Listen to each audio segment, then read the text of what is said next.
राज ठाकरे यांनी गंगा नदीवरती एक वक्तव्य केलं नाही, गंगा नदीवर नाही, ते कुंभावर केलंय. कुंभावर केलंय. कुठे श्रद्धा असते का असं त्यांनी म्हटलं. नाही नाही नाही, त्यांनी असं केलं, असं हे जर आम्ही केलं असतं ना तर आतापर्यंत आमच्या घरावर मोर्चे, घरावर दगडफेक सगळं झालं असतं. आम्ही देशद्रोही पण ठरलो असतो.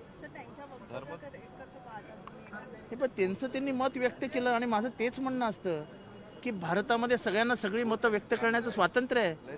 किंबहुना मी राज ठाकरेंचं अभिनंदन करीन की असा हिमतीने बोलणारा माणूस महाराष्ट्रात आहे. हिंमत लागते सगळं बोलायला, आपल्या मनातनं बोलताना हिंमत लागते. आम्ही कदरू झालो आहोत, आम्ही छंड झालो होतो, आम्ही बोलायला पण घाबरतो की नको आपल्या मागे लागतील.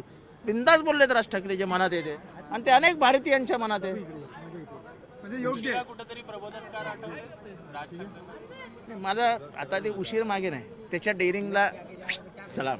पण सर ते नदी प्रदूषणाबद्दल बोलले ते त्याच्या डेअरिंगला सलाम आहे. बाकी मला याच्यावरती अजून काही बोलायचं नाही. राज ठाकरेच्या डेअरिंगला. सर पण याला जोडून आता चर्चा पण सुरू झाली की भविष्यात राज ठाकरे महाविकास आघाडी सोबत आणि ते मला त्याच्याशी मला काय घेणं देणं आहे. तुम्ही स्वप्नरंजन करत राहा. पत्रकारांचं काम आहे स्वप्न पाहणं. तुमच्या स्वप्नावरच महाराष्ट्र जगतो, तारतो, मोठा होतो, खाली येतो. त्यामुळे तुम्ही स्वप्न बघत राहा.